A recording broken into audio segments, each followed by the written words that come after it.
Et que le peuple de Dieu dit Alléluia. Poussez des cris de joie pour la gloire de l'Éternel. Que le nom de l'Éternel soit loué. Que le nom de l'Éternel soit exalté car il n'a pas changé. Amen, amen, amen. Jésus-Christ est merveilleux. Sois loué, sois exalté, Seigneur, dans le nom puissant de Jésus. Amen. Excusez-moi, il faut que je diminue mon micro.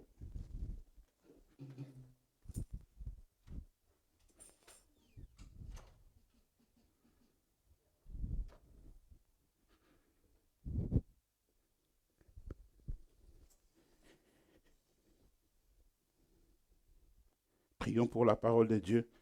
Éternel des armées, nous recommandons cette parole entre tes saintes mains, Seigneur. Laisse que ton Saint-Esprit puisse nous conduire en toutes choses pour ta seule et unique gloire. Père, je n'ai rien à donner à ton peuple si toi-même tu ne leur parles. Maintenant, Seigneur, que je ne sois un simple canal par lequel tu vas passer parce que je n'ai rien à leur donner. Dans le nom puissant de Jésus, je m'abandonne entre tes saintes mains. J'ai ainsi prié, Seigneur, parce que tu n'as pas changé et tu vas me conduire en toutes choses. Tu m'as donné la sagesse et le discernement et l'intelligence pour délivrer ce message. Au nom puissant de Jésus-Christ, j'ai ainsi prié. Amen. Acclamons l'Éternel. Alléluia. Gloire soit rendue à l'Éternel. Aujourd'hui, nous allons continuer la deuxième partie de ce que nous avons donné le dernier dimanche du mois passé. Amen. Là où on parlait concernant comment faire pour attirer les bénédictions de Dieu. Tu peux mettre déjà le titre. C'est la deuxième partie aujourd'hui. Amen.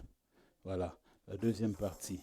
Comment faire pour attirer les bénédictions de Dieu. Aujourd'hui, nous sommes dans une deuxième partie. Il y a beaucoup de parties, mais aujourd'hui, c'est la deuxième partie. Amen. On va faire un petit récapitulatif pour être un peu dans le bain du message. Amen.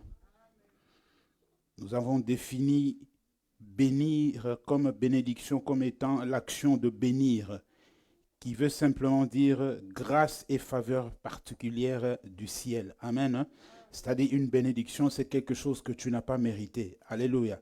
C'est quelque chose que tu n'as pas mérité. Vous savez, c'est vrai que nous avons la prière, nous avons tout ce que vous voulez là, mais quand Dieu veut bénir, deux fois, il ne bénit pas tout vraiment tel que toi tu le souhaites ou que tu l'as demandé. Amen. C'est une grâce et une faveur qu'il fait parce que Dieu ne peut pas te bénir pour te perdre après.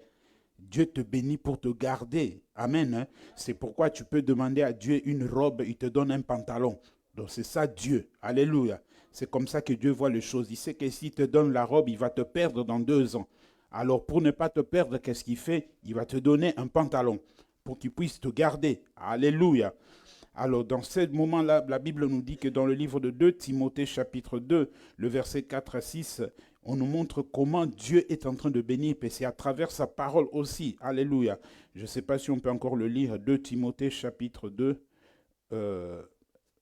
Tu peux donner à ma bite à ton micro, tu enlèves la tête, oui.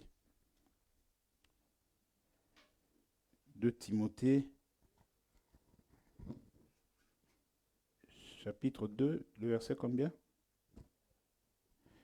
2 Timothée chapitre 2, 4 à 6.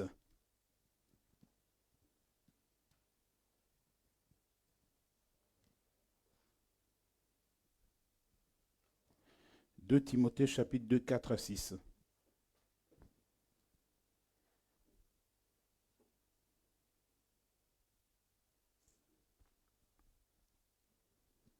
Tu as trouvé en néerlandais? Ici. Tu as trouvé en néerlandais? 2 Timothée chapitre 2, le verset 4 à 6. Tu es dans la Bible ou tu es sur autre chose? Oui, va sur 2 Timothée chapitre 2, verset 4 à 6. Que vos téléphones dans l'église vous servent à lire la Bible, pas pour regarder les réseaux sociaux. Hein. Déconnectez-vous d'Internet si vous avez le... Déconnectez-vous. Amen. Allons-y. Allons-y dans néerlandais, après on va aller en français. Vas-y. Oui, 2, 4 à 6, vas-y.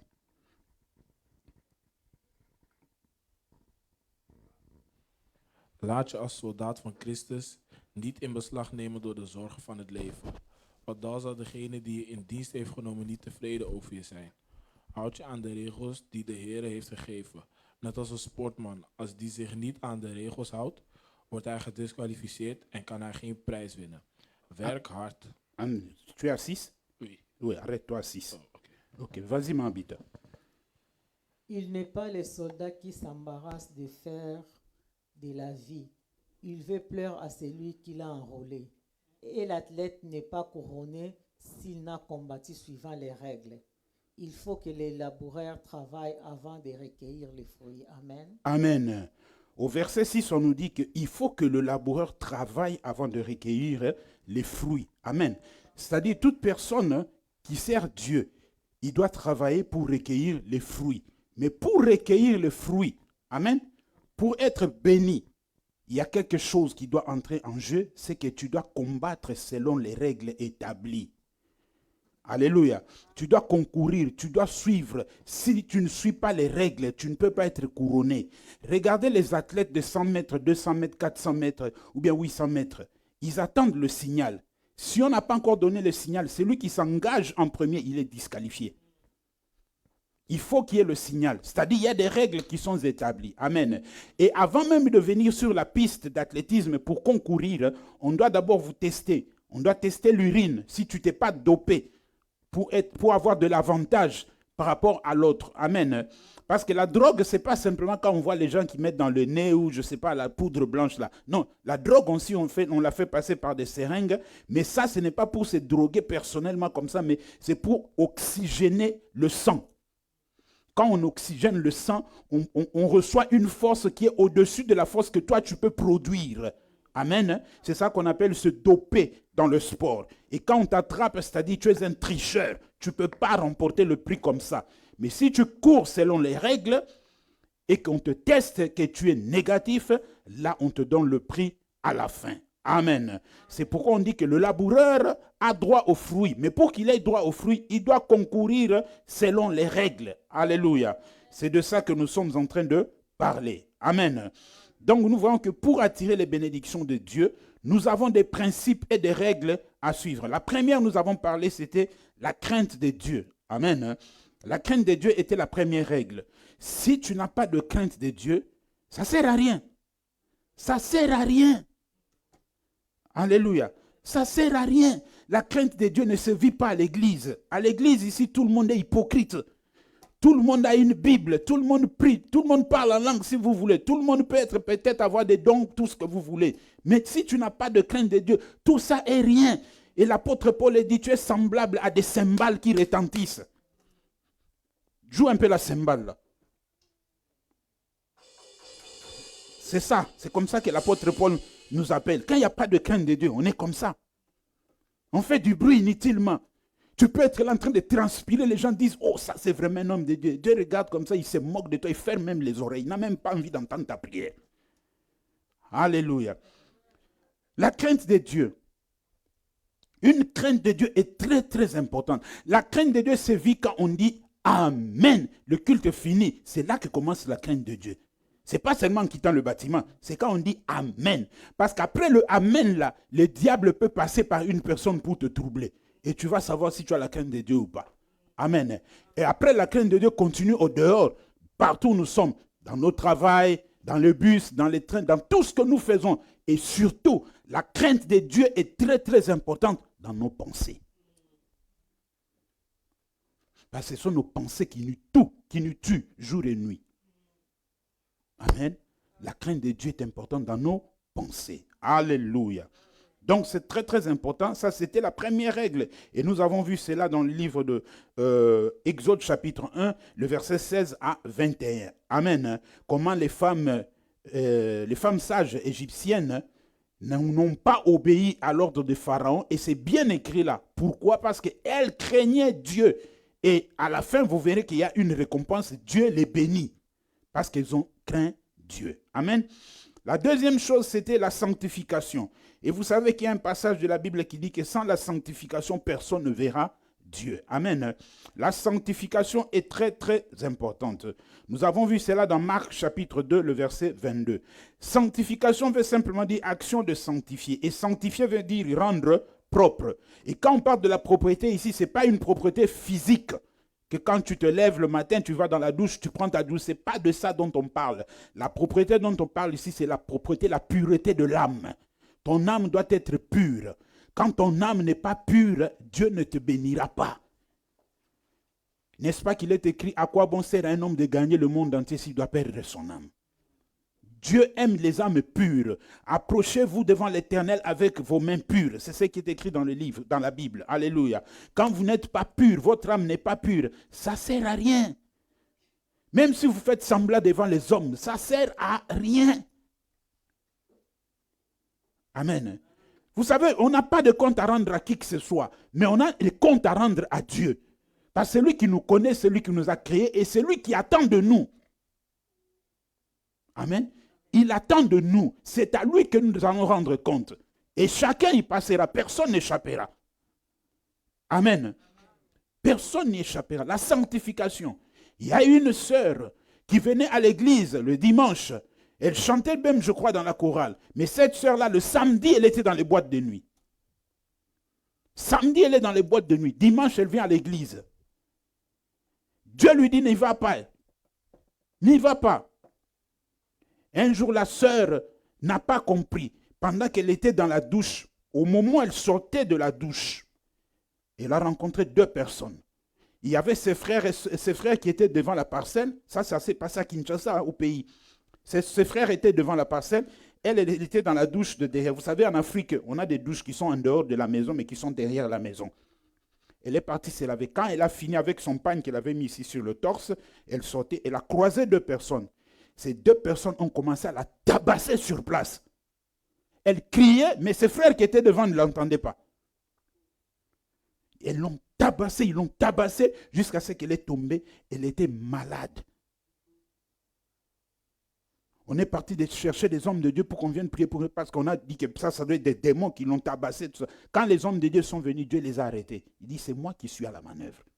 Ne priez pas pour elle. Parce que je l'ai averti longtemps, elle n'a pas écouté. Elle vient à l'église, elle chante, mais ne vit pas une vie de sanctification. Amen. Vous savez, il y a un autre témoignage. Un diacre dans une église aux États-Unis. Un homme de Dieu est venu de l'Afrique venir prêcher. Et avant de monter à la chaire, ils étaient en train de parler avec le pasteur de l'église. Et le pasteur de l'église dit, ça fait longtemps, je ne comprends pas, on ne voit rien de la part de Dieu à l'église, on ne comprend pas. Et pendant qu'il parlait, Dieu lui révèle que je vais te montrer pourquoi je n'arrive pas à faire descendre ma gloire dans cette église. Avant que le culte ne commence, ils étaient assis comme ça devant. Là où ils étaient assis, ils pouvaient voir tout le monde qui entrait dans la salle, dans le bâtiment. Au moment où ils regardaient, ils voient le diacre, pas n'importe qui, mais un diacre. Il entre dans l'église, Dieu lui dit, regarde. Quand l'homme de Dieu regarde, Dieu lui ouvre directement les yeux spirituels. Il voit l'épée de Dieu sur sa tête. Il dit, c'est lui qui empêche que ma gloire descende. Et lui pose la question à Dieu. Ça, ce n'est pas spirituellement. Il pose la question à Dieu. Dieu lui dit, il est diacre, mais il est dans la vie de l'homosexualité. À cause d'une personne, la gloire de Dieu ne pouvait pas descendre dans l'église. À cause d'une personne, Akan, Dieu a fait faillir Israël devant les gens de Haï. La sanctification est très très importante. Quand vous servez Dieu, ne le servez pas avec la chair. Ne le servez pas parce que vous avez un don. La sanctification est très très capitale. Alléluia. Elle est très très capitale. C'est vrai, la vie chrétienne n'est pas facile, mais on fait avec. Il faut se battre jour et nuit, à chaque moment et à chaque instant. Quand tu as péché avec tes yeux, n'attends pas d'arriver à la maison pour aller demander pardon à Dieu. Pendant la route que tu marches, tu as péché avec tes yeux ou dans tes pensées. Demande pardon à Dieu, sanctifie-toi. Et imagine un peu, au moment où tu pêches avec tes pensées ou tes yeux, 10 minutes après, Jésus arrive. Où seras-tu? La sanctification se vit de heure en heure, de minute en minute et de seconde en seconde. Alléluia. Et surtout vous les jeunes, faites attention. Parce qu'il est écrit dans le livre d'Ecclésiaste, jeune homme, réjouis-toi dans ta jeunesse, mais sache qu'un jour, l'Éternel t'appellera en jugement. Ne prends pas la jeunesse ne dit rien à Dieu. Si aujourd'hui nous avons des enfants de 5 ans qui peuvent prêcher, de 6 ans qui peuvent prêcher, à combien plus forte raison toi qui as déjà plus de 6 ans? La jeunesse, Dieu s'en fout. Le problème de Dieu, c'est que tu le serves avec crainte et avec sanctification. Amen. Dieu ne va pas regarder, oh non, tu es jeune, tu dois encore faire plaire à ta chair. Non, Dieu s'en fout de tout ça. Il n'est pas là. Dieu est dans ses règles, dans ses principes. Il ne fait pas exception de qui que ce soit. Non. Tout le monde sur la même ligne. Alléluia. C'est pas pour rien, vous remarquez que même l'apôtre Paul dit ceci. Même moi qui prêche, je ne prêche pas comme si je courais à l'aventure, mais je traite durement mon corps pour ne pas être disqualifié le dernier jour. C'est-à-dire l'apôtre Paul qui prêchait aux âmes pour que les âmes ne se perdent pas, il sait et il reconnaît aussi l'importance de son âme pour qu'elle ne se perde pas. Ce n'est pas seulement l'âme des fidèles qui est très importante, même l'âme de celui qui prêche est aussi importante. Alléluia. La sanctification. Nous avons vu cela dans Marc chapitre 2, verset 22. Amen. Et la troisième chose dont nous avons parlé, c'était concernant les offrandes.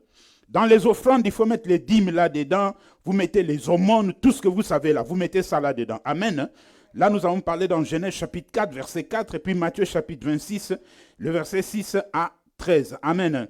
Dans les offrandes, il faut savoir que la dîme, comme je vous avais dit le dimanche où j'avais prêché sur ça, la dîme, c'est simplement 1/10. Le 1/10 de ce que tu reçois. Si quelqu'un te donne 10 € ou 100 €, c'est simplement 1/10. La dîme est limitée, mais l'offrande n'est pas limitée. L'offrande, c'est illimité. C'est pourquoi je vous avais dit le dimanche que j'avais prêché sur ça, que l'offrande est plus puissante que la dîme. Amen. Parce que la dîme, si on ne te donne pas, tu n'as pas.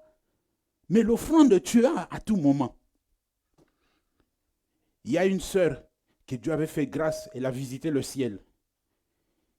Elle a compris l'importance de l'offrande. Et vous savez ce que cette sœur-là faisait?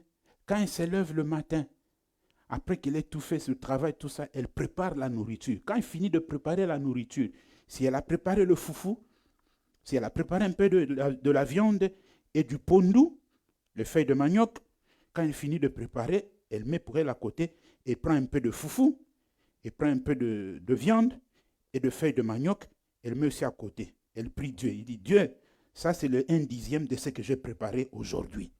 Envoie un de ton fils que tu connais qui a faim quelque part pour qu'il vienne manger. Ça ne tarde pas. 10 minutes après, Dieu envoie quelqu'un. 10 minutes après, Dieu envoie quelqu'un.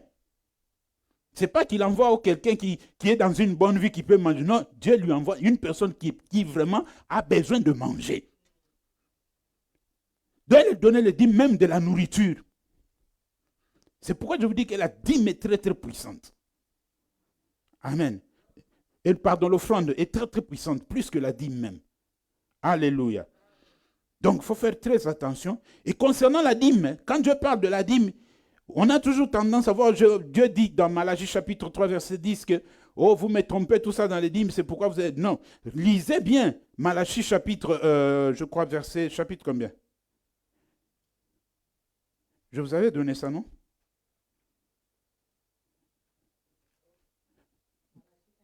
Voilà, Malachie 1,14. Merci beaucoup, maman, que Dieu te bénisse. Là où Dieu dit, maudit soit le trompeur. Donc, dès que tu commences à tromper Dieu, tu es déjà maudit. Tu es déjà maudit. Amen. Tu es déjà maudit. Vous savez, moi, j'ai toujours... À un moment donné, je me posais la question, mais je ne me pose plus la question, j'ai compris. Quand j'entre dans le supermarché pour acheter les provisions de la maison, j'achète. Je regarde, quand j'arrive à la caisse 2 fois, je regarde par rapport à ce que j'ai mis dans la caddie, et quand on fait la sommation, je regarde, je dis, oh, mais moi je croyais que ça devait coûter plus cher que ça.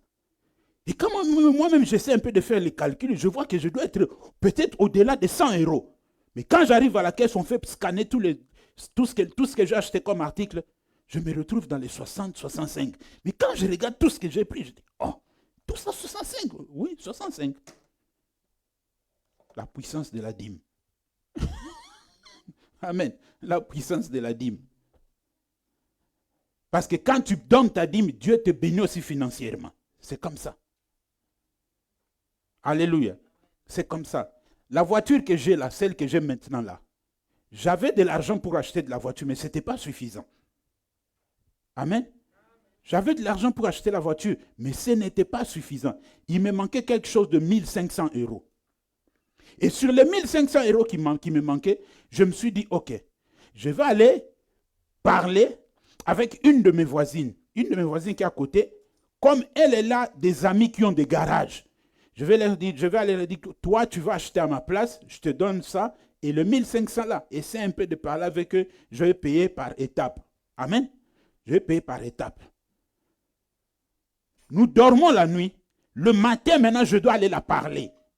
Amen. Le matin, je dois aller la parler. Et quand je me lève le matin, j'ouvre mon téléphone. Comme sur mon téléphone, il y a l'application de la banque ABN AMRO. Donc, s'il y a un mouvement qui se fait dans le compte à banque, directement, je reçois l'information. Quand j'ouvre le téléphone, je vois l'information. Je vois 15 avec des zéros après. Je vois 15 avec des zéros après. Je dis, je n'ai pas bien vu. J'ai pris mes lunettes. J'ai ouvert l'application. J'ai vu qu'on m'avait versé 1500 euros. Mais ces 1500 euros-là, ce n'est pas que Dieu m'avait béni avec ça. Écoutez très bien, ce n'est pas que c'est venu comme ça. Non, non. C'était un 1500 euros, mais qui ne devait pas venir en ce moment-là. C'était un 1500 euros qui devait venir dans 2 mois. Mais regardez à quel moment c'est arrivé. Au moment où moi j'ai besoin d'argent pour aller acheter une voiture. J'ai dit à maman, j'ai dit, Dieu vient de me faire un coup. Elle m'a dit, c'est vraiment dit, Dieu vient de me faire un coup. Je lui ai dit ce qui s'est passé. Je suis parti retirer l'argent, j'ai ajouté. C'est avec ça que j'ai acheté la voiture que j'ai. Alléluia. C'est comme ça, bien-aimé. Donc ça, c'était concernant tout ce que vous savez, offrande, dîmes, ainsi de suite. Amen. Notre jeune fille comprend le français? Ok, merci. Alléluia. Nous commençons aujourd'hui avec le 4e point. La suite. Méditez la parole de Dieu. Alléluia. Ici, il y a un très, très sérieux problème. Amen. Josué chapitre 1, versets 7 à 8. Actes chapitre 10, le verset 17a, virgule, le verset 19 à 20. Amen. Ok.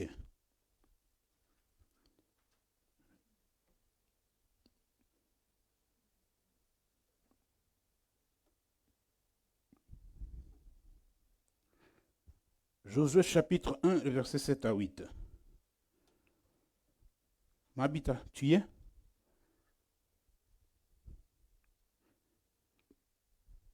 Vas-y, maman.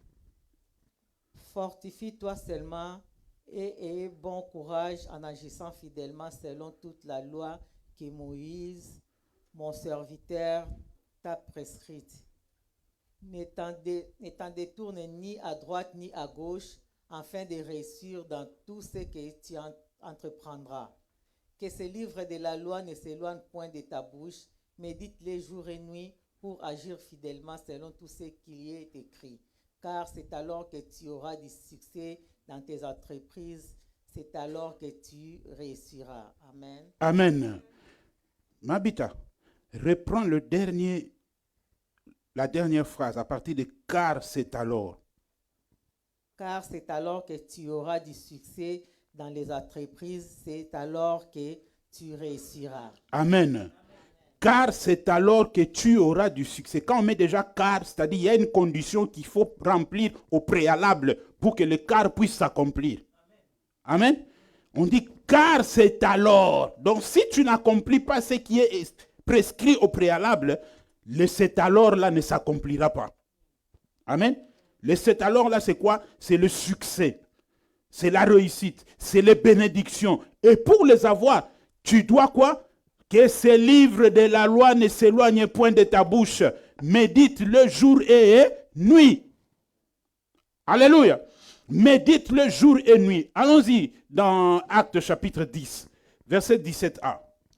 Tandis que Pierre ne savait en lui-même que penser du sens de la vision qu'il avait eue. Oui, 19 à 20.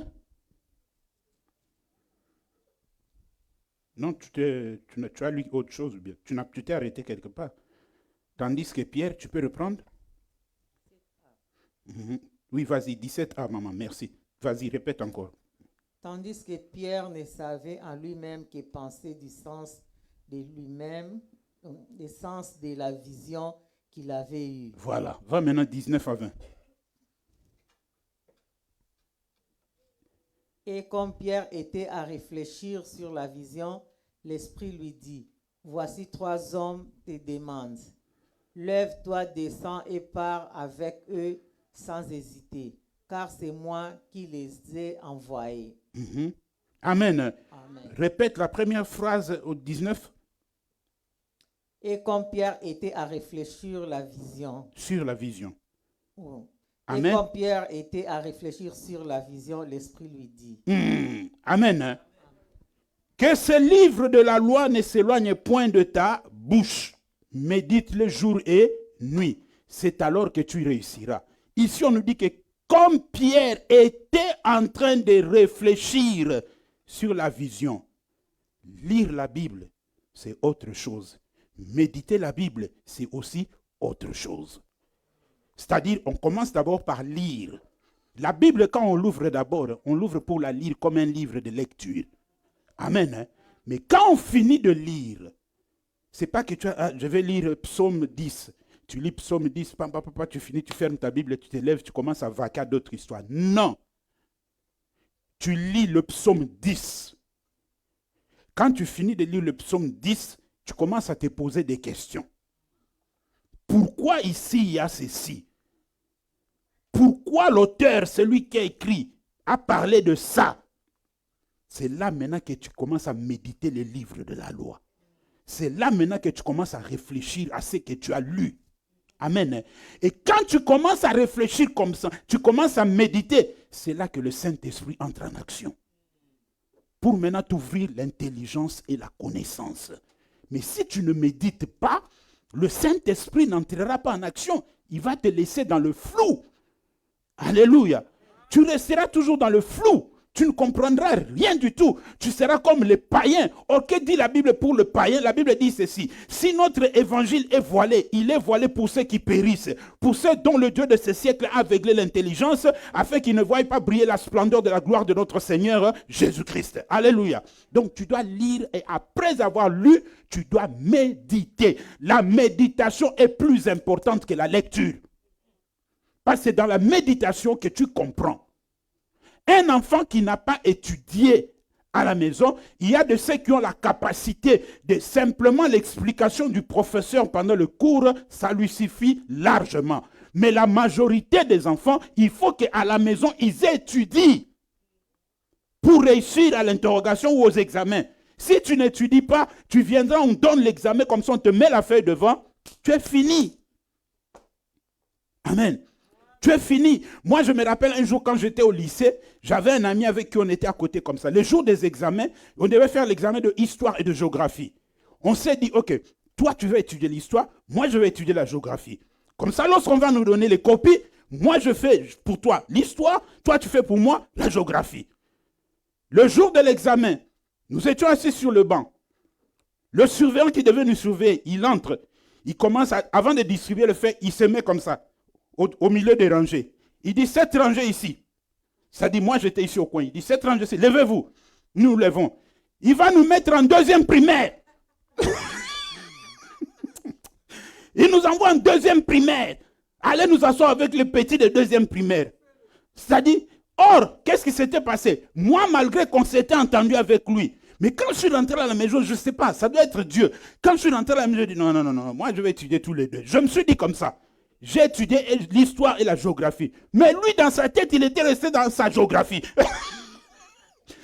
Ce qui fait qu'en histoire, il a lamentablement échoué. Amen. Vous comprenez? Donc, la méditation, l'étude de la Bible. Pourquoi l'auteur parle de cela? Pourquoi ici Paul dit ceci? Pourquoi ici Dieu voulait ça? C'est comme ça que vous méditez la Bible. Et quand vous commencez à vous poser des questions comme ça, c'est là que je vous dis, le Saint-Esprit entre en action. Il commence à vous révéler. Ici, c'est ceci. Ici, c'est cela. Ici, voilà. Ici, voici. La méditation. C'est pas que quand on a fini l'enseignement ici, vous rentrez à la maison, vous garez vos Bibles dans un placard quelque part, vous oubliez ça. Jusqu'à dimanche, tu viens, tu enlèves la poussière, tu prends la Bible, tu viens, tu mets dans ton sac, tu viens à l'église. Tu ne vas jamais grandir, tu resteras un bébé barbu. Tu ne grandiras jamais spirituellement. Alléluia. Méditez la parole de Dieu. Quand on médite la parole de Dieu, c'est là que tu réussiras. Dans tout ce que tu entreprendras, c'est là que tu auras du succès. Dans tout ce que tu entreprendras. Alléluia. Pourquoi? Parce que tu as médité la parole de Dieu. Mais si toi tu ne médites pas la parole de Dieu, comment veux-tu réussir? Comment veux-tu aller de l'avant? Amen. Ce n'est pas possible. Amen. C'est quand Pierre a commencé à méditer ce qu'il avait vu dans la vision qui est la parole de Dieu, c'est là que Dieu lui dira, ne déclare jamais impur ce que moi j'ai déclaré pur. Mais s'il n'avait pas médité, il n'allait pas avoir cette révélation-là. Alléluia. La Bible n'est pas simplement des écrits comme ça écrits. Non, la Bible, c'est la révélation de Dieu lui-même. Amen. Quand tu prends la Bible et tu commences à la lire, là tu es dans ce qu'on appelle le logos. Mais toi, tu ne dois pas t'arrêter à le logos. Le logos, c'est pour tout le monde. Mais Dieu parle à chacun. Mais quand tu commences à méditer, là tu vas entrer et tu vas commencer à recevoir ce qu'on appelle le réma. C'est-à-dire des paroles qui sont destinées à toi-même. Parce que quand tu lis la Bible, tu ne la lis pas pour quelqu'un, tu la lis pour toi-même. Amen. Tu la lis pour toi-même. Dans la Bible, il y a tout. Dieu n'a rien omis dans la Bible. Il y a la morale, il y a la sexualité, il y a tout ce que vous voulez. C'est dans la Bible. Dieu n'a rien oublié. Il parle de tout dans la Bible. Il y a l'éducation. Il y a la politique dans la Bible. Tout y est. Il n'y a rien que Dieu a oublié. Il y a des gens qui n'ont pas été éduqués, qui n'ont pas grandi avec des parents pour leur donner une bonne éducation. Mais la Bible les a éduqués. Amen.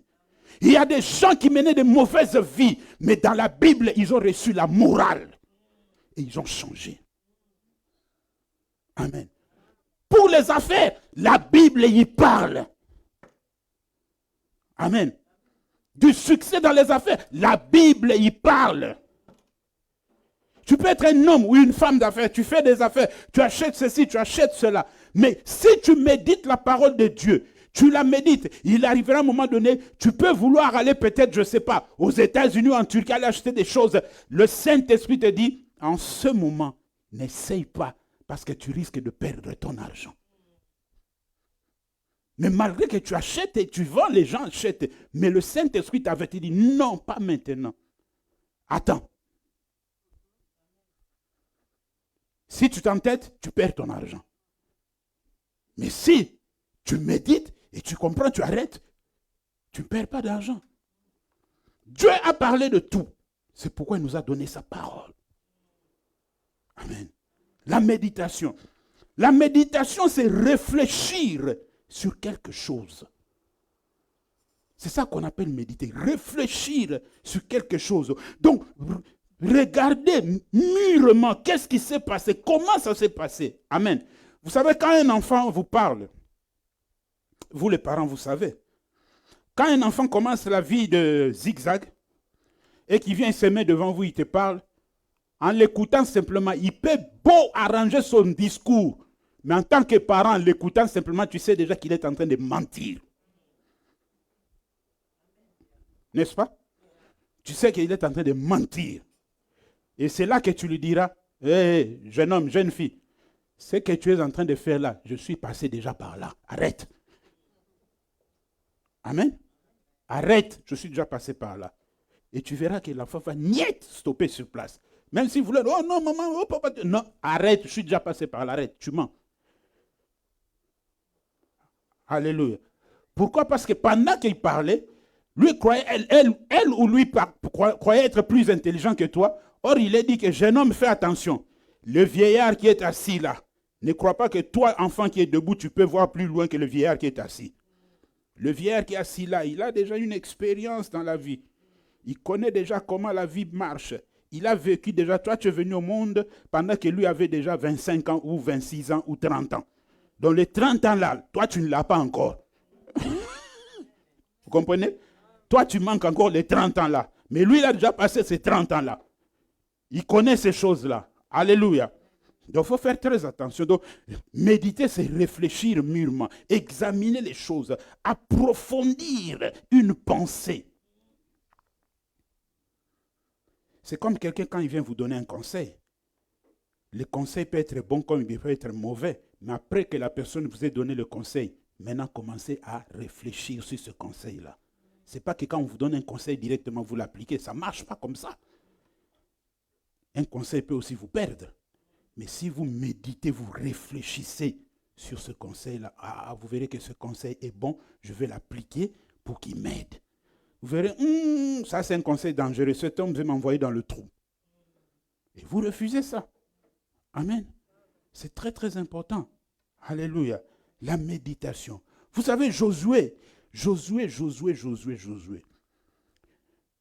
au départ, il n'était pas serviteur de Dieu. Josué, au départ, il était serviteur de Moïse.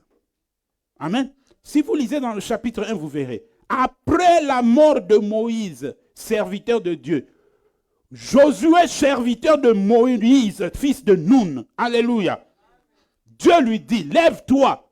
C'est toi maintenant qui feras entrer mon peuple dans la terre que je leur ai promise. Alléluia. Mais Dieu va lui dire, dans là où on avait lu, 1, 7 à 8, que ce livre de la loi, c'est-à-dire quoi? Josué, qu'est-ce qu'il devait faire? Dieu avait déjà parlé à Moïse et il a donné les 10 commandements. Josué ne cherche pas midi 14h, ne va pas à gauche, ne va pas à droite. Les 10 commandements sont déjà là. Qu'est-ce que toi tu dois y faire? C'est t'y référer simplement. Regardez. Qu'est-ce que Dieu a dit? Ah, ici Dieu a dit ceci, ceci. Ok, moi je prends ça et j'applique ça. Et vous verrez qu'à cause de cette méditation de la parole de Dieu, Josué a fait entrer Israël dans la terre promise. Il n'a jamais perdu. Malgré qu'il y ait des brebis galeuses en Israël. Mais Josué n'a pas perdu. Il a fait entrer Israël dans la terre promise. C'est pourquoi, au trépas, à la veille de sa mort, il va faire une déclaration forte devant Israël. Choisissez qui vous voulez servir. Si ce sont les dieux que vos pères ont servi en Égypte, ou c'est le Dieu d'Israël que moi j'invoque. Mais moi et ma maison, nous servirons l'Éternel. Et le peuple a parlé d'une seule voix. Loin de nous l'idée de servir de Dieu qui était en Égypte. Nous servirons ton Dieu à toi, Josué. Alléluia. Mais vous savez que cette même parole-là aussi, Élie l'avait lancée devant le peuple au mont Carmel. Choisissez aujourd'hui qui vous voulez servir. Si c'est l'Éternel qui est Dieu, allez vers l'Éternel. Si c'est Baal qui est Dieu, allez vers Baal. La Bible nous dit que le peuple s'est tué. Personne n'a répondu. Mais au temps de Josué, ils avaient donné la réponse. Amen. Très important. Est-ce que jusque-là, ça va? Ça passe, hein? 5e point. La vie de prière. Amen. Donc pour encore attirer les bénédictions de Dieu, vous devez avoir une vie de prière. Actes chapitre 10, verset 4. Et puis Luc chapitre 2, le verset 36 à 38. Amen. Allons-y, Actes chapitre 10, 4. Tu as ton micro là? Vas-y, maman. Les regards fixés sur lui et saisi d'effroi, il répondit, qu'est-ce Seigneur? Et l'ange lui dit, tes prières et tes aumônes sont montées devant Dieu et il s'en est souvenu. Amen. Cet homme Corneille était un centenier romain. C'est-à-dire, il avait sous son commandement 100 militaires. Amen. C'est pourquoi on l'appelle centenier. C'était un centenier romain. Corneille était un païen, mais un païen qui connaissait déjà Jésus. Vous comprenez ça? Un païen. selon sa naissance, selon comment il a grandi. Mais Corneille connaissait déjà Jésus. Et il avait une vie de prière intense. N'est-ce pas qu'il est écrit dans 1 Thessaloniciens chapitre 5 verset 17, priez sans cesse. Prier sans cesse, les gens croient que tu dois simplement t'enfermer quelque part comme ça, comme ça, prier. Après tu pars, tu reviens encore, tu t'enfermes, prier. Non, prier sans cesse, c'est-à-dire qu'en tout moment, en tout temps favorable, que tu sens ça en toi. Même quand tu marches, même quand tu es sous la douche, même quand tu es dans la toilette, partout où tu te trouves, prier sans cesse. Parce qu'au moment où tu as le fardeau, tu dois prier.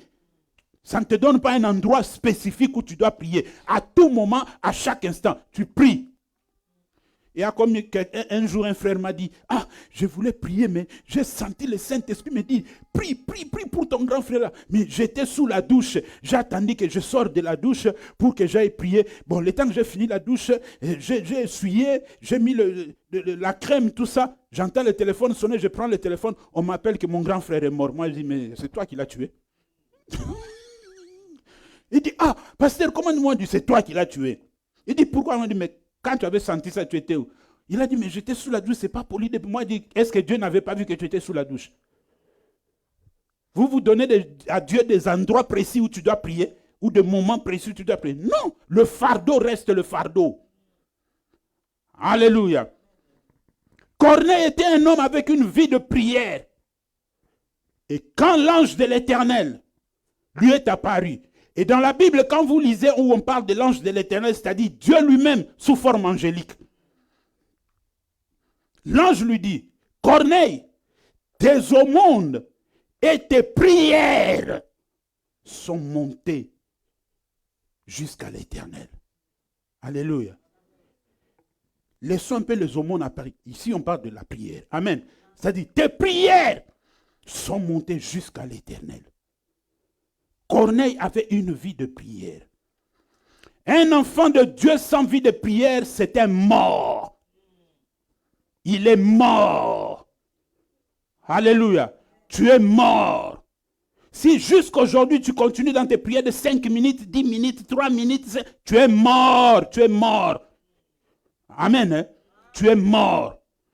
Un enfant de Dieu doit avoir une vie de prière. Apprenez à vous discipliner. Disciplinez votre corps qui vous empêche d'avoir une vie de prière. C'est votre corps-là qui vous empêche d'avoir une vie de prière. Vous croyez que c'est facile? Ce n'est pas facile, mais imposez votre corps. Alléluia. C'est-à-dire votre âme, disciplinez-la. C'est pourquoi vous verrez David dit à son âme, mon âme loue l'Éternel. Il impose à son âme. La vie de prière, quand on n'a pas de vie de prière, on n'a pas la capacité de combattre contre l'ennemi. On ne l'a pas. Quoique ayant le nom de Jésus dans la bouche, on n'a pas la capacité.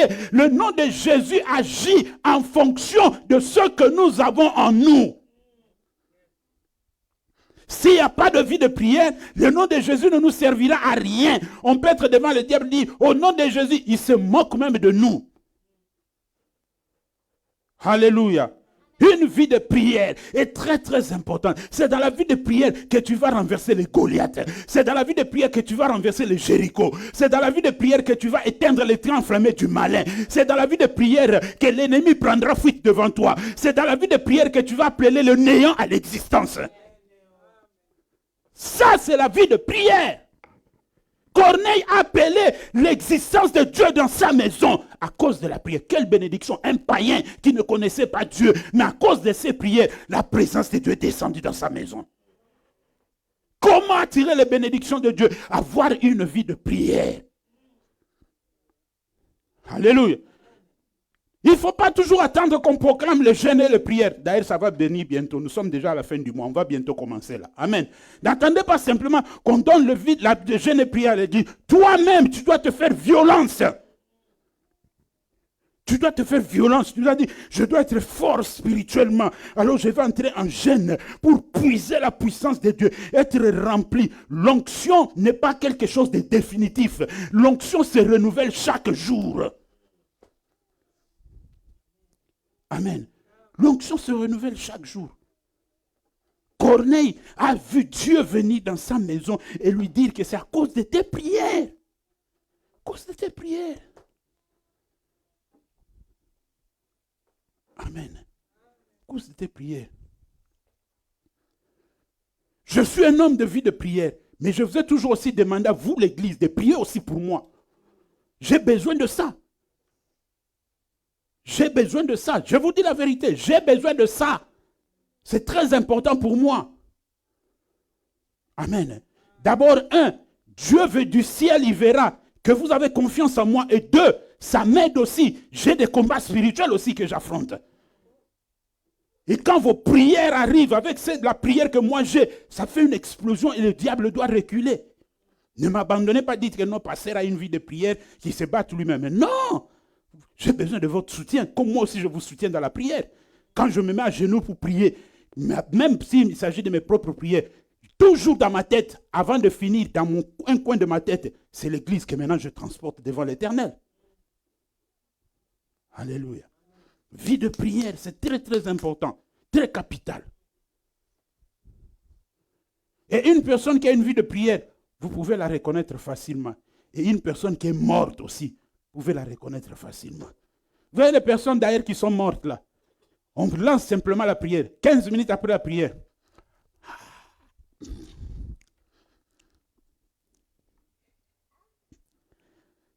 Je me rappelle, on était dans une veillée. On fait pendant la prière. Je vois un frère avec qui on était là. Il prend la chaise. Il regarde. Après 15 minutes, il était comme ça. Moi, j'ai cru qu'il continuait à prier. Oh, il s'est endormi. Je viens, je le bouge comme ça, il me regarde, les yeux tout rouges. Le sommeil. C'est pourquoi mon père spirituel avait l'habitude de faire, quand on a la veillée des serviteurs, avant de commencer, il va chercher un seau d'eau. Il va chercher un seau d'eau, il vient avec, il met devant. Il dit, si tu sens de l'eau sur ta tête, ce n'est pas que c'est le Saint-Esprit qui est en train de te... C'est moi qui t'ai jeté de l'eau. Parce qu'il y a des gens, ils dorment même debout. Et on avait 2 positions. Soit tu es à genoux, soit tu es debout avec les mains, les bras en l'air. Il faut tenir. Il faut tenir. Quand il dit, bon, maintenant on va prier les bras en l'air. On va commencer les mains en l'air comme ça, à partir de 2 heures du matin jusqu'à 4 heures. 2 heures du temps, sans baisser les bras. À force de faire, on ne sentait plus rien. C'était devenu comme facile. Amen. À genoux, on peut commencer à genoux à 2 heures du matin jusqu'à 5 heures du matin. Tout là ici, noir. Alléluia. C'est ça. Amen. C'est ça. Et ça m'a beaucoup aidé. J'ai gardé ça en moi, cette formation-là de vie de prière. Alléluia. Vous comprenez, bien aimé, c'est très très capital, une vie de prière. Si vous n'avez pas une vie de prière, vous pouvez vous mettre comme ça, même en train de chanter. Le diable, quand il vous regarde comme ça, vous croyez que quand le diable il vous regarde physiquement? Non, le diable, quand il vous regarde spirituellement. Quand tu es ici devant, tu cries, oh Jésus, oh Seigneur. Quand le diable te regarde, il dit, regardez-moi celui-là. Il est vide et il crie. Amen. Il est vide et il crie. Je vous donne un dernier témoignage avant de passer à la prophétesse Anne. Alléluia. Maman le sait, connaît ce témoignage-là. On avait une cellule à l'AZC d'Alkmaar. Une cellule là-bas de prière. Un jour, on reçoit une sœur qui était venue visiter ses sœurs qui étaient dans cette AZC-là. Elle vient, on l'a amenée à la cellule de prière, elle arrive.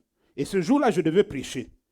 Et quand je suis passé devant pour commencer à prêcher, elle m'a regardé, mais moi, je n'avais pas fait attention. Elle m'a regardé, après m'avoir regardé, elle a fait ça. Sur le banc qui était devant, sur la chaise qui était devant elle, elle a fait ça. Depuis que j'avais commencé la prédication, jusqu'à ce que j'ai fini la prédication, elle dormait. Et quand elle a fini la prédication, on a prié, elle s'est levée. Je l'ai vue en train d'avancer vers moi, les yeux tout rouges. Je dis, ah, maman, ça va, mais pourquoi tu as dormi? Elle me regarde et dit, pasteur, je n'ai pas compris. Quand je t'ai regardé là devant, moi maintenant, quand elle a commencé à me dire, pasteur, je n'ai pas compris. Quand je t'ai regardé là devant, directement mes oreilles spirituelles se sont ouvertes pour comprendre ce qu'elle veut me dire. Quand je t'ai regardé là devant, je ne te voyais pas, je voyais simplement une croix devant moi. Je l'ai bien regardé et dit, tu as besoin de ta repentance, maman. C'est très important pour toi. En sortant de cet endroit-là, je croise un frère qui était là dehors. Ce frère-là ne voulait jamais venir à la prière. Il me tend la main. Il dit, ah, pasteur, ça va. Quand je retire ma main, il me dit, mais pasteur, comment ça se fait? Quand je t'ai donné la main, j'ai senti comme si j'étais dépouillé. Moi, il dit, toi aussi, tu as besoin de te repentir. Le diable nous attaque même par le bonjour. C'est pourquoi je vous dis que la vie de prière est très, très importante. Parce qu'il faut, vous devez savoir ça. Dans le combat spirituel, il y a deux choses. C'est la confrontation de puissance. Où tu es puissant, tu domines, ou tu es moins puissant, on te domine. Amen. La vie de prière a mené la bénédiction dans la maison de Corneille. Allons-y avec Anne. Luc chapitre 2, 36 à 38, maman. Il y avait aussi une prophétesse Anne, fille de Phanuel, de la tribu d'Aser. Elle était fort avancée en âge. Et elle avait vécu 7 ans avec son mari depuis sa virginité. Restée veuve et âgée de 84 ans, elle ne quitta pas le temple. Et elle servait Dieu nuit et jour dans les jeûnes et dans la prière. Étant survenue, elle aussi, à cette même heure, elle louait Dieu et elle parlait de Jésus à tous ceux qui attendaient la délivrance de Jérusalem. Acclamons l'Éternel bien-aimé. Alléluia. La prophétesse Anne, après qu'elle se soit mariée et que son mari est mort, elle s'est dit, je ne veux plus me remarier.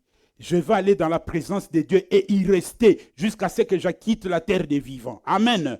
Cette femme a passé sa vie, le restant de sa vie, dans le jeûne et les prières. À cause des jeûnes et des prières. Et il y a une différence entre Anne et Siméon. Siméon avait une promesse. Alléluia. La différence c'est que Siméon avait une promesse. Dieu lui avait dit, toi Siméon, tu ne mourras pas jusqu'à ce que tu verras le Messie. Ça c'était pour Siméon. Donc Siméon, peu importe ce qui pouvait lui arriver, il n'allait pas mourir jusqu'à ce qu'il voie le Messie. Mais ce n'était pas pour le cas de Anne. Mais Anne, par ses prières et ses jeûnes, oh, quel jour merveilleux. Elle entre ce jour-là dans le temple et rencontre le salut d'Israël. Alléluia. Elle voit le salut d'Israël dans le temple à cause de sa vie de jeûne et de prière. Quelle bénédiction! Plus que toutes les bénédictions qu'elle a vues dans sa vie. Plus même le mariage que son mari qui était mort. Elle voit le salut de l'humanité là dans le temple à cause de sa vie de prière. Alléluia. Le salut de l'humanité était là, dans le temple. Elle le prend dans ses bras. Elle commence à dire, voici celui qui va changer le monde. Voici celui par qui vient le salut de l'humanité. Voici celui qui va délivrer Israël de l'emprise du diable. Quelle bénédiction. Voir Jésus et mourir après. À cause de la vie de prière. Amen. À cause de ta vie de prière, tu peux avoir même des bénédictions dont tu ne t'y attendais pas. Anne ne s'y attendait pas à cette bénédiction-là. C'est sa vie de jeûne et de prière. Amen. C'est sa vie de jeûne et de prière. Par ta vie de jeûne et de prière, Dieu te surprendra d'une manière ou d'une autre. Amen. Dieu n'est pas mécanique ou système, non. Dieu agit quand il faut agir. Et il fait quand il veut faire. Alléluia. Je vous ai déjà parlé de ça ici. À l'époque où les Hollandais, ici, c'était une époque là où si tu passes devant le tribunal et qu'on te donne un rejet, on venait chercher les gens à 4 heures du matin à la maison par la police des étrangers. 4 heures du matin, ils viennent sonner à la maison. Ils contrôlent si tu es là, on te prend, on te refoule. Amen. Là où moi j'habitais, lorsque je suis passé devant le tribunal, on m'a donné un rejet. J'ai dit, ah, si je reste ici, on risque de m'arrêter. J'ai fui de là où j'habitais, je suis parti habiter dans la ville qui est dans notre ville voisine, chez un ami qui habitait là. Regardez comment l'homme n'est pas intelligent. Amen. Vous voyez comment l'homme n'est pas intelligent. Je suis parti habiter là-bas. Et pendant que j'habitais là, donc, ce n'était même pas dans ma tête. Or, là où je suis parti habiter, il y avait aussi un frère qui était là, qui était dans la même situation que moi. Lui aussi avait fui la maison. Mais quand je suis arrivé là, je n'ai pas compris comment ça m'a échappé. J'ai passé là-bas à peu près 4 mois. Donc, dans ces 4 mois-là, on pouvait aussi venir le chercher et me trouver là-bas. Vous voyez comment l'homme n'est pas intelligent.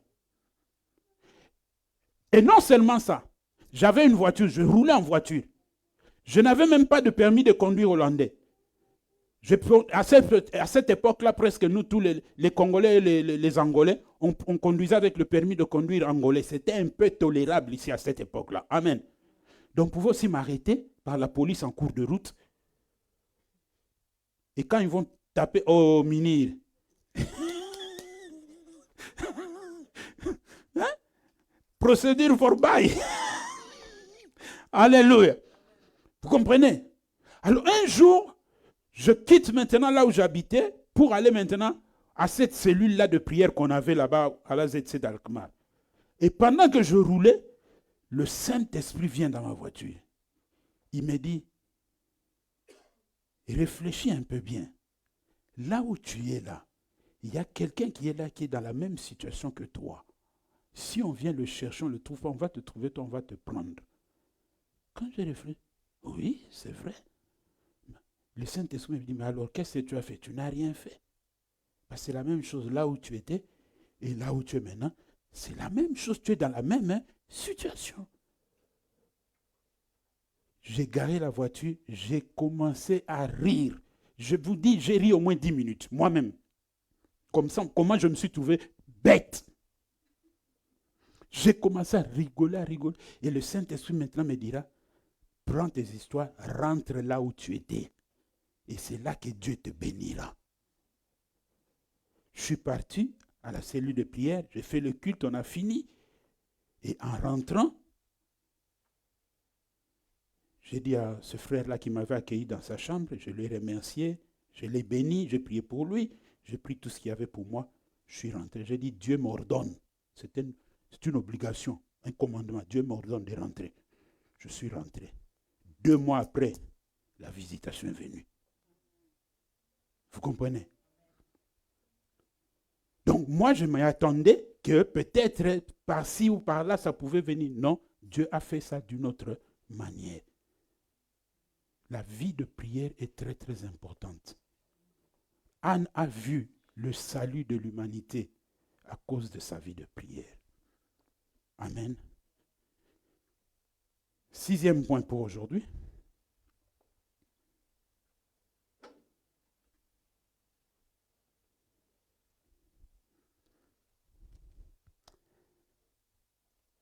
Pratiquez la parole de Dieu. Jacques chapitre 1, verset 22, verset 25. Pratiquez la parole de Dieu. Jacques chapitre 1, le verset 22 et puis le verset 25.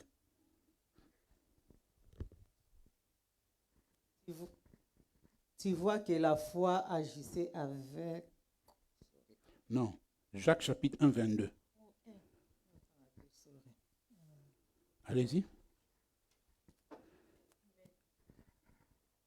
Mettez en pratique la parole et ne vous bornez pas à l'écouter en vous trompant vous-même par des faux raisonnements. Voilà. Va maintenant au verset qui suit, le verset 25.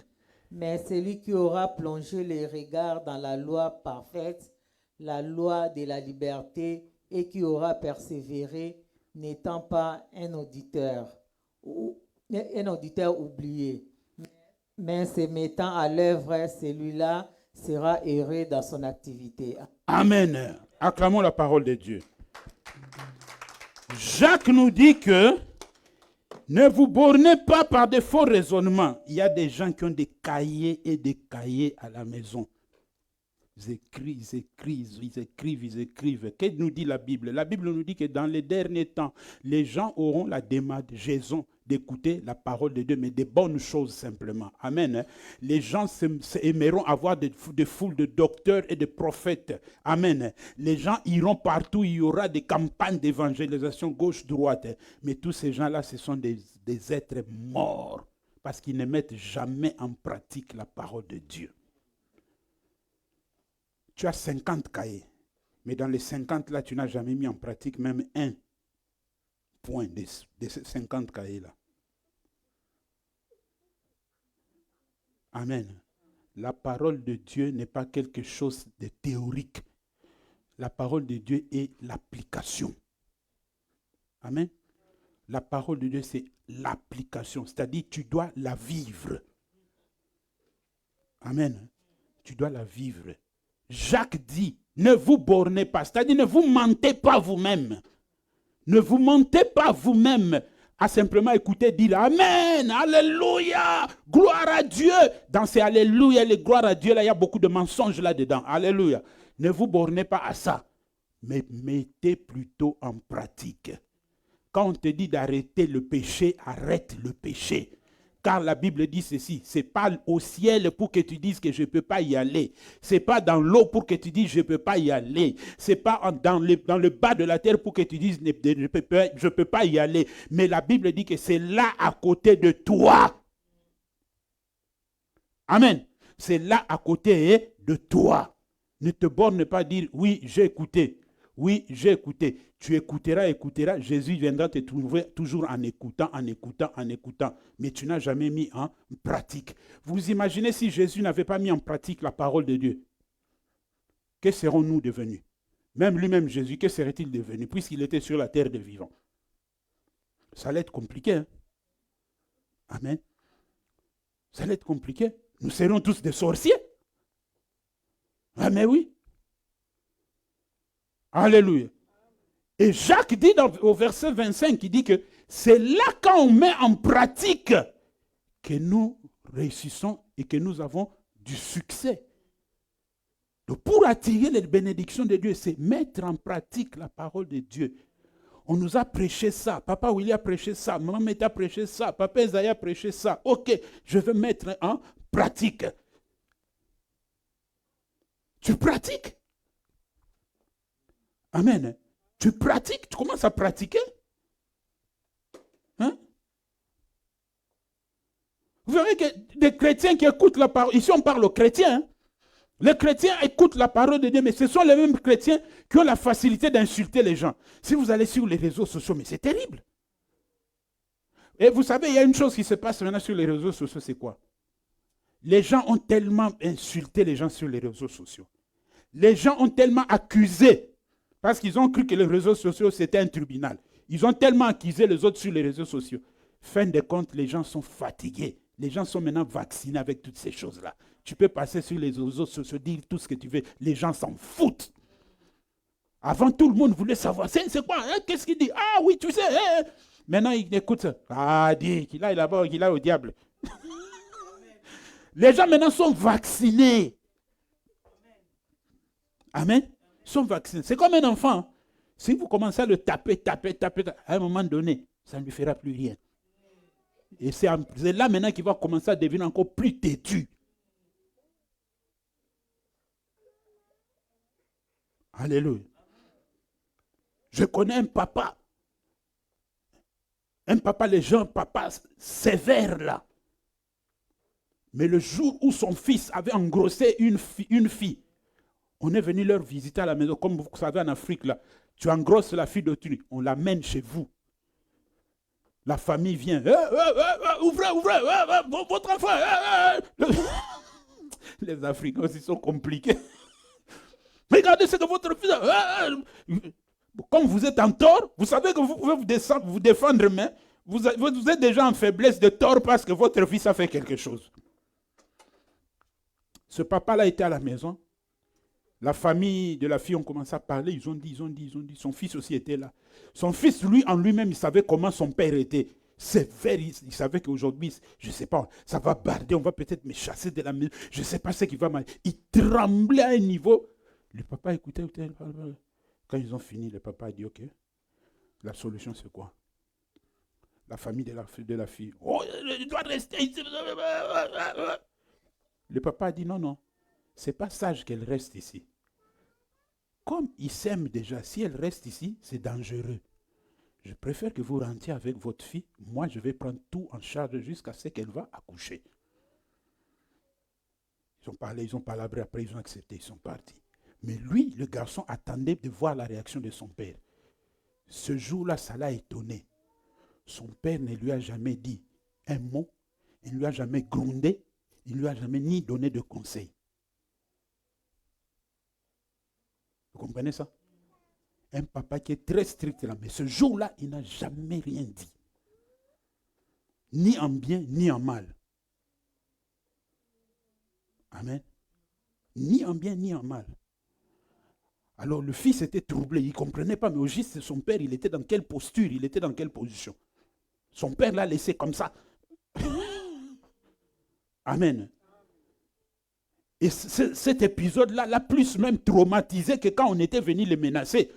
Comment son père n'avait pas réagi, ça l'a traumatisé. Amen. Donc c'est ça. Pratiquez la parole de Dieu. Ne vous bornez pas simplement à écouter, mais mettez en pratique. Mettez en pratique. C'est très très capital. Si vous ne pratiquez pas, à quoi bon sert de venir ici le dimanche vous asseoir là écouter? Ça ne sert à rien. Ça ne sert à rien.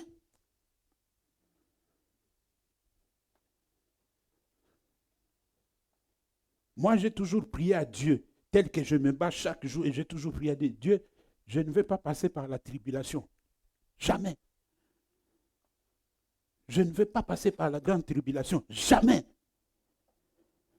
Parce que dans la grande tribulation, on ne sait pas ce qui va arriver.